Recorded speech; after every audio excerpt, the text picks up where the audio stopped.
Brought to you by 1AAuto.com, your source for quality replacement parts and the best service on the internet. Hi, I'm Don from 1A Auto. I hope this how-to video helps you out. And the next time you need a part for your vehicle, think of 1AAuto.com. Thanks. In this video, we're going to show you how to replace the idler pulley on a Ford Escort ZX2 with the 2-liter dual overhead cam engine, and it's going to be pretty similar to most of the other Ford Escorts with that engine type. The items needed are a new idler pulley from 1AAuto.com, a 10, 13, and 15 millimeter socket and socket wrench, a 17 millimeter wrench, and a floor jack. Okay, the first thing you're going to want before you do this repair is a belt diagram, and we have a nice one made up for you right here. It should give you a pretty good representation of how the belt is routed. Starting at the top left, that's the alternator. Then going to the right, that's an idler pulley, to the power steering pump, then down to the AC compressor, then over to the crankshaft, then to the tensioner pulley, then to the water pump, another idler pulley, and up to the alternator. Lower front and right front wheel area, there's 7 10 millimeter bolts that hold the splash pan in place. In this case, on our car, there's only 4, but you can remove all of them. And actually what we find is we take off one and the pan kind of bends down, and we tried to remove the other ones, but the clips in behind were so rusted that we decided we didn't want to break all of them, so we just kind of left it that way and just kind of let the pan or the splash pan hang down out of the way.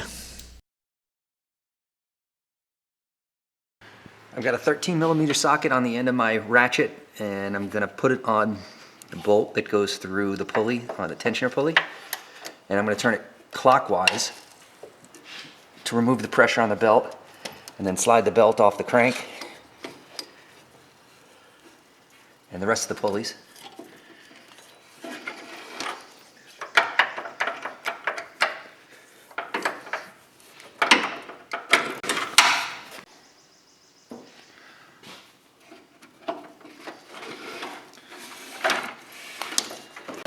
Okay, now the rest of the way it's kind of a matter of just pulling it down, twisting it a little bit to get it off some of the pulleys, and you could also pull it off from the top as well.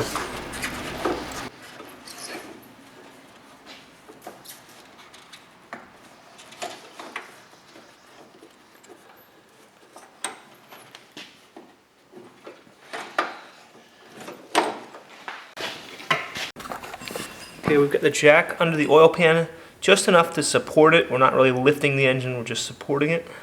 I'm taking out the 17 millimeter bolt that holds on the engine mount. And I'm going to fast forward through me removing that bolt.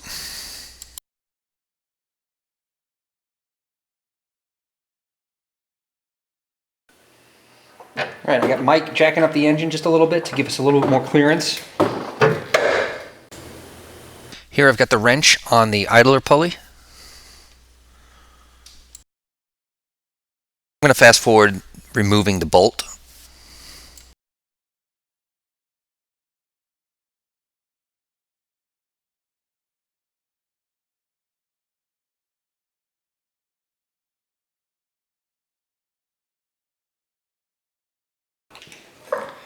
We've got the old part and we got the identical part from 1A Auto.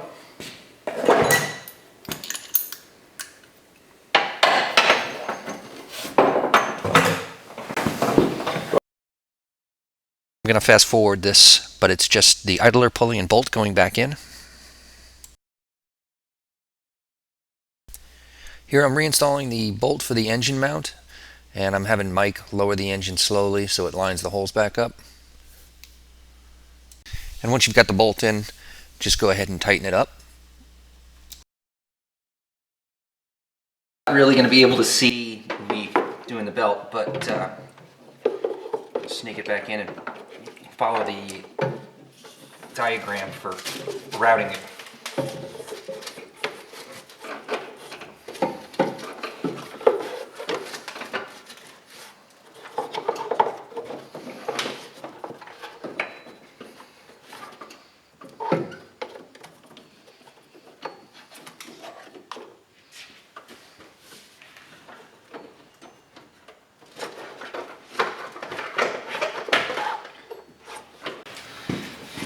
Okay, so that first step that Don just did, he just kind of got the belt down, kind of down below the AC and the crank pulley preliminarily. Here I'm just continuing to push the belt down in and trying to get it around as many of the pulleys as I can. And I'm just going to speed it along a little bit as I get the belt on. Okay, and what Don just did there was, there's just some clearance issues getting by the water pump and those tensioner pulleys, so he just kind of twisted it to the side and got it over on its way to the alternator.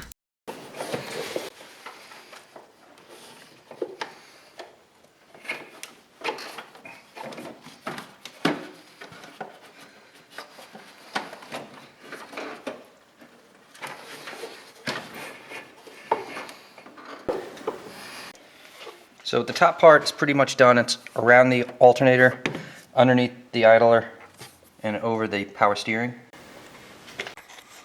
So now I want to get this belt on the other side of this pulley, the ribbed pulley here. So I'm going to twist it and try not to have it fall off the alternator pulley, which is right above it. All right, good.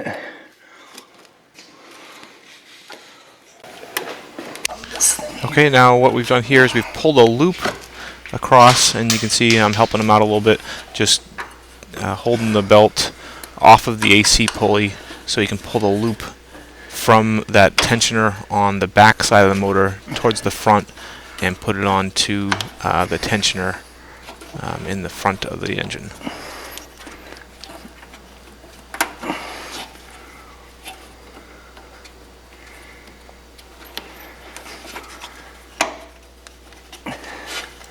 Okay, in order to get the wrench in there, it's better to have the pulley off of the crank rather than the AC pulley.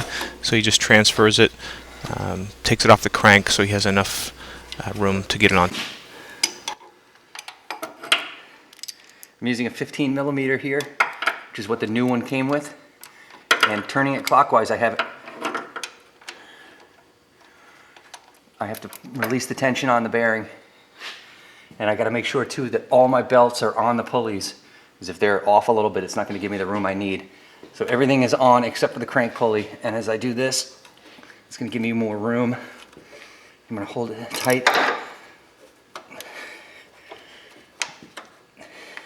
And you can see Don, he's working the wrench with the right hand, and then using his left hand, push the belt up onto the crank pulley.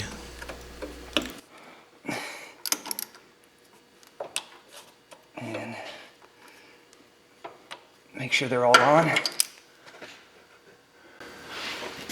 right, make sure all of them are on and the belt's lined up with the teeth on your pulleys. You can plug your AC back in. And I'm just going to give it one more look up top, like below. I want to make sure that the tooth belt is seated correctly on the power steering, alternator, water pump, and below this idler pulley. And once you've done that, just put the splash pan back up and bolt it back in place. We hope this helps you out. Brought to you by www.oneauto.com, your source for quality replacement parts and the best service on the internet. Please feel free to call us toll-free 888-844-3393. We're the company that's here for you on the internet and in person.